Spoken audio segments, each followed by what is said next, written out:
It is no secret that I have some significant criticisms of Train Sim World 4, which are often met with requests for elaboration or countered with unfounded claims. In this video essay, my aim is to discuss my most substantial critiques of the upcoming game, which include the game's technical limitations, the new features, the choice of content, and excessive monetization. One point that frequently arises is the game's cost, often accompanied by statements like, Train Sim World 4 offers great value, so why complain? As I've made clear previously, and as I'll reiterate now, Dovetail has shown restraint in pricing Train Sim World 4, but it remains relatively expensive for many. A lower price does not automatically justify its worth or eliminate the right to criticise it. Like any product, regardless of price, Train Sim World 4 requires improvement, and in my opinion, quite a substantial one. Train Sim World 4 utilises the same underlying game engine as Train Sim World 3 and Train Sim World 2, even after the transition to Unreal Engine 4.26 with the Rush Hour update. This suggests that any new features or content could have been developed and released for the previous titles in the franchise. In the game development industry, sequels are typically reserved for extensive overhauls, significant engine upgrades, or other transformative events.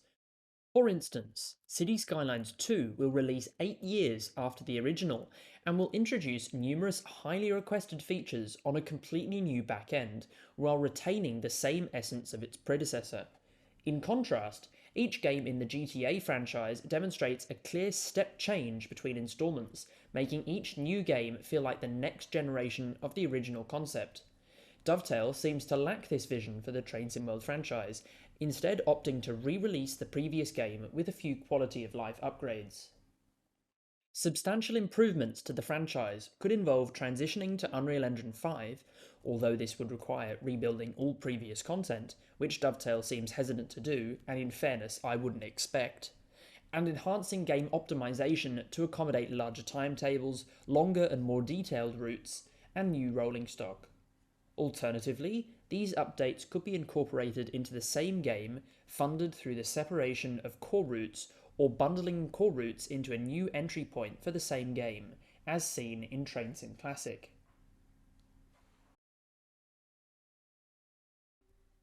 The new features of Train Sim World 4 are, to put it mildly, disappointing. As mentioned earlier, the industry standard for a new game is to include many highly requested features. Train Sim World 4, despite Dovetail's claims, falls short in this regard. The most well-received feature, the PC editor, is not only limited to the PC ecosystem, estimated to be less than a third of the total player base, but was also promised to be very soon, 6 years ago. Other features, such as updated liveries, scenarios, and new formation tools, were promised in some form many years ago and have been among the most highly requested features in the game's history. Volumetric fog is the only significant unrequested feature, but no matter how much it improves the driving experience, it's insufficient to justify a new game. In addition to this, the fog effect is a simple checkbox in Unreal Editor and takes no real skill on Dovetail's part to implement. New features that would justify a new game include optimization, for example. It is unacceptable to have 4 generations of a game with the same performance over 6 years of development and little graphical improvement. This must be prioritized and fixed.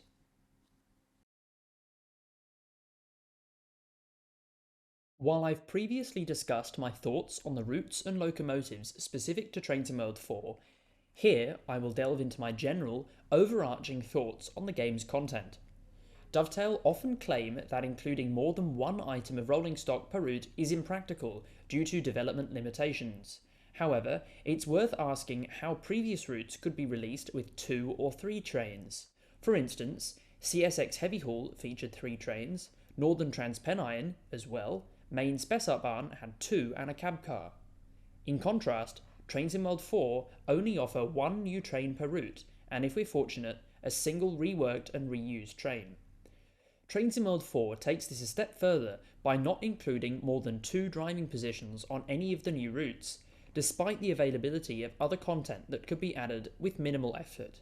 It's important to note that I'm not talking about layers here, only the core content that comes with the routes. Even if we accept the policy of one new train per route, Dovetail Games should make more effort to allow previous content to be reused or reintegrated into new routes.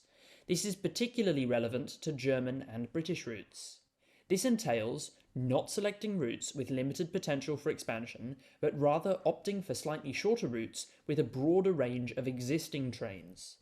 An example of this is the East Coast Main Line. The chosen section between Peterborough and Doncaster has far less potential than East Coast Main Line South. For years after the release of Trainsim World CSX Heavy Haul, there was a consistent pricing structure for new DLC, with routes or games priced at $45 and rolling stock at $30. Nowadays, routes and games are priced at a minimum of $60 with varying costs for rolling stock. Even with inflation exceeding 7% per annum in recent years in many countries, the equivalent price of Trainsim World CSX Heavy Haul today is only $50. The increase in game prices could be attributed to higher development costs, but considering negative real wage growth and anticipated improvements in development efficiency, the true reason may be a desire to deliver shareholder value. According to their publicly available financial statements on Companies House, despite a significant drop in profits from £4 million in 2021 to £1.5 million in 2022, Dovetail remain financially robust.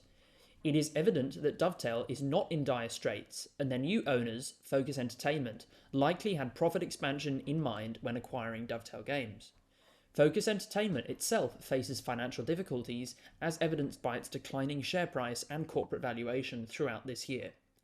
This context is relevant because it suggests that Focus may be exerting pressure on its subsidiaries to bolster their financial positions.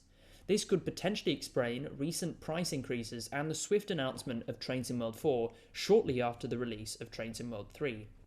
The choice of content, as discussed earlier, may also be linked to monetization, as previously overlooked content is now teased for release as paid DLC. Highly requested content, like the Class 91, and eagerly anticipated routes such as Blackpool to Ormskirk, are now locked behind a paywall, while the core content itself, if sold separately, may not generate sufficient purchases. By bundling these together and releasing additional sales-generating items later, overall revenue is increased.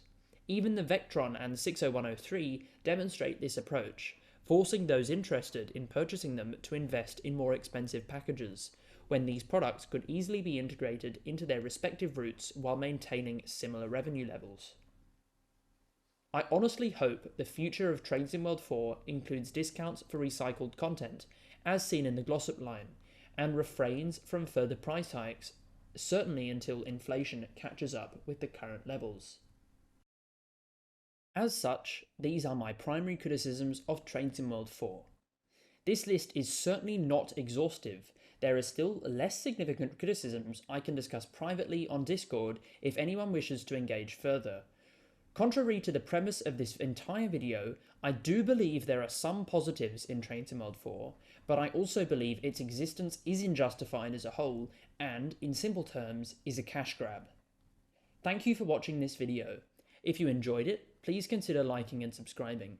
If you didn't enjoy the video or hold opposing yet well-founded opinions, I'll be very interested to hear your perspective in the comments below. Have a fantastic day and goodbye.